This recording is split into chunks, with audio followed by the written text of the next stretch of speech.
আসসালামু আলাইকুম রহমতুল্লাহি ওয়া বারাকাতুহু। আশা করি সকলে ভালো আছেন। আজকে আমরা আলোচনা করব ব্যবসা এবং চাকরি নিয়ে। কেন এই দুটি বিষয় নিয়ে আলোচনা করতে যাচ্ছি সেটা হচ্ছে আমরা অনেকেই চিন্তা ভাবনা করি যারা ব্যবসা করতেছেন তারা ভালো আছেন, আবার যারা চাকরি করতেছেন তারা ভালো আছেন। আসলে দেখেন, একটি দেশে কখনোই একপাক্ষিক বিষয় দিয়ে চলবে না। সেখানে চাকরিরও প্রয়োজন আছে, ব্যবসারও প্রয়োজন আছে। সুতরাং উভয় ক্ষেত্রের মানুষই আল্লাহ রাব্বুল আলামিন পৃথিবীতে পাঠিয়েছেন। এই বিষয়টা আমাদেরকে বুঝতে হবে। আর এটা বোঝার জন্য আমাদের ভিতরে কি ধরনের গুণ থাকলে আমরা চাকরি করব আর কি ধরনের গুণ থাকলে আমরা ব্যবসা করব, এটা আমাদের প্রথমে জানা দরকার। তাহলে চলুন মূল ভিডিওটি শুরু করে দিই। তবে হ্যাঁ, আপনি যদি আমাদের চ্যানেলে প্রথম হয়ে থাকেন তাহলে অবশ্যই চ্যানেলটি সাবস্ক্রাইব করে পাশের বেল আইকনটি বাজিয়ে রাখবেন, যাতে পরবর্তী নতুন ভিডিও সবার আগে আপনি পেয়ে যান। আর যদি ইতিমধ্যে সাবস্ক্রাইব করে থাকেন তাহলে অসংখ্য ধন্যবাদ। প্রথমে আমরা আলোচনা করব চাকরির বিষয়গুলো নিয়ে। কি কি গুণ থাকলে আপনি চাকরিতে প্রিপারেশন নেবেন অথবা এই দিকে আপনি সময় ব্যয় করবেন এবং এই সেক্টরে আপনি কাজ করবেন, এটা নিয়ে আমরা আলোচনা করি। নাম্বার ওয়ান, আপনি যদি শিক্ষাগতায় আপনি যদি একজন ভালো স্টুডেন্ট হন, আপনার ভিতরে যদি সেই রকম ক্রিয়েটিভিটি থাকে, ভালো লেখাপড়ার যদি মন মানসিকতা থাকে, এমনকি আপনি ভালো রেজাল্ট করে পাশ করেছেন, তাহলে কিন্তু আপনাকে চাকরির উপযোগী একজন ব্যক্তি হিসেবে নিজেকে স্যাটিসফাইড মনে করবেন। কারণ এই গুণটা আপনার ভিতরে আছে, আপনি একজন ভালো স্টুডেন্ট এবং আপনি একজন দেশের রত্ন। ২ নম্বর যে গুণটা বলবো সেটা হচ্ছে সততা। আপনার ভিতরে যদি সততা থাকে, আপনার ভিতরে যদি নীতি নৈতিকতা থাকে, তাহলে আপনি চাকরি করতে পারবেন। ৩ নম্বর বিষয় হচ্ছে দেশপ্রেম।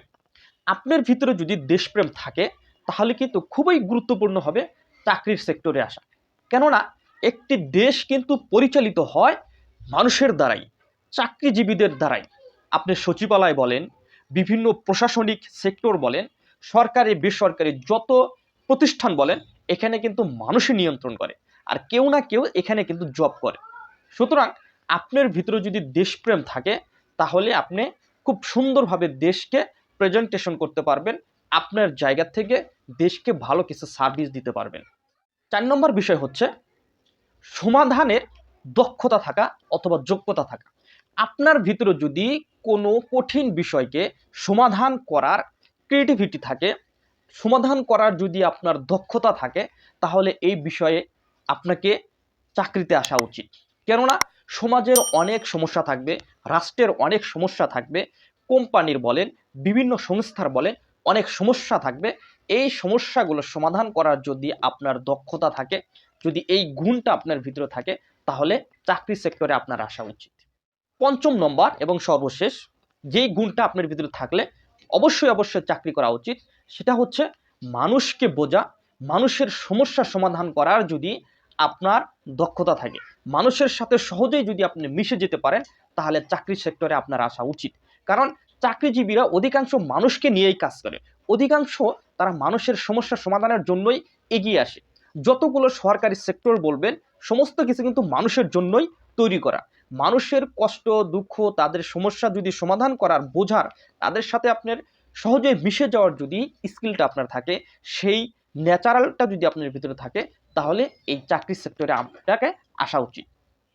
তাই এই ৫টি স্কিল যদি, এই ৫টি দক্ষতা যদি, গুণ যদি আপনার ভিতরে থাকে, তাহলে আমি সাজেস্ট করব আপনি নিজেকে চাকরি সেক্টরেই বেস্ট মনে করবেন এবং এখানেই আপনাকে আসা উচিত। এখন আমরা আলোচনা করব ব্যবসাকে নিয়ে।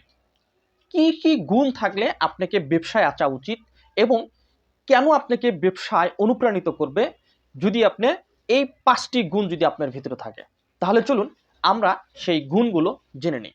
নাম্বার ১, চাপ নেওয়ার শক্তি থাকা। আপনাকে যদি চাপ নেওয়ার শক্তি আপনার ভিতরে থাকে, তাহলে আপনি এই সেক্টরের জন্য উপযোগী। কারণ এখানে অনেক চড়াই উতরাই পাড়ি দিতে হয়, লাভ লসের হিসাব আছে, লোকসানের হিসাব আছে, এখানে অনেক কিছু মেনটেন করতে হয়, যার কারণে বিশাল পরিমাণে একটা চাপ থেকে যায়। আর এই চাপ নেওয়ার গুণ যদি আপনার ভিতরে থাকে, তাহলে আপনাকে নিজে মনে করবেন যে এই সেক্টরে আপনাকে আসা উচিত। নাম্বার ২, গভীর জ্ঞান সম্পন্ন দক্ষতা থাকা। দেখেন, ব্যবসা কিন্তু হচ্ছে ভবিষ্যৎকে নিয়ে।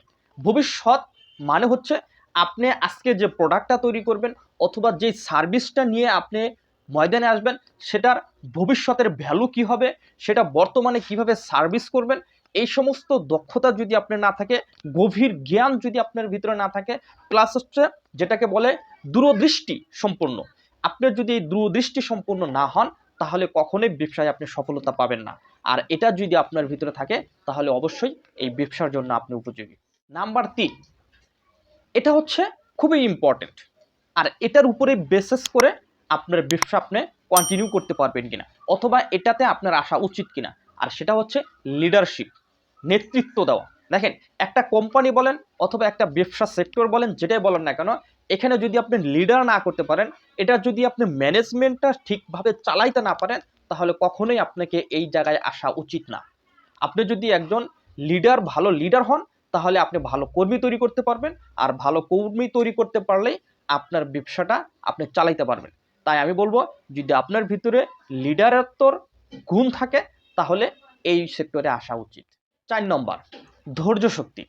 আপনার ভিতরে যদি ধৈর্য শক্তি থাকে, তাহলেই কিন্তু আপনি একমাত্র এটার জন্য উপযোগী। দেখেন, এই ধৈর্য শক্তিটা খুবই গুরুত্বপূর্ণ ব্যবসায়ীদের জন্য। কারণ কি, দেখেন, ব্যবসায় অনেক প্রকার ঝামেলা রয়েছে, আর এই ঝামেলা যদি আপনি সহ্য করতে না পারেন, ঝামেলা যদি আপনি মেনটেনে নিতে না পারেন, তাহলে কখনোই আপনি এখানে সফলতা পাবেন না। তাই ধৈর্য শক্তি হচ্ছে ব্যবসার মূল ফর্মুলা। 5ম নম্বর হচ্ছে সর্বশেষ, সততা এবং দক্ষতা। ব্যবসায় এই বিষয়টা অত্যন্ত জরুরি।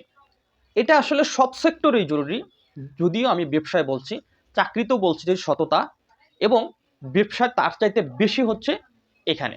দেখেন, ব্যবসায় যদি আপনার সততা না থাকে, ব্যবসায় যদি আপনার দক্ষতা না থাকে, তাহলে কখনোই এটা আপনি লং লাস্টিং করতে পারবেন না। আর কেউ কিন্তু ব্যবসায় অল্প দিনের জন্য আসে না। ব্যবসা হচ্ছে একটা দীর্ঘমেয়াদী প্ল্যান, দীর্ঘমেয়াদী সার্ভিস দেওয়ার প্রতিষ্ঠান। তাই আপনার ভিতরে যদি সততা এবং দক্ষতা থাকে, তবেই আপনাকে এই সেক্টর নিয়ে চিন্তা ভাবনা করা উচিত। এই ছিল 5টি ব্যবসার গুণ। এই গুণগুলো যদি আপনার ভিতরে থাকে, তবেই আপনাকে ব্যবসা নিয়ে চিন্তা ভাবনা করা উচিত। আশা করি ভিডিওটি বুঝতে পারছেন।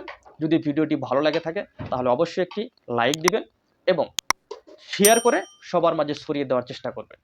ভালো থাকবেন, সুস্থ থাকবেন। আল্লাহ হাফেজ।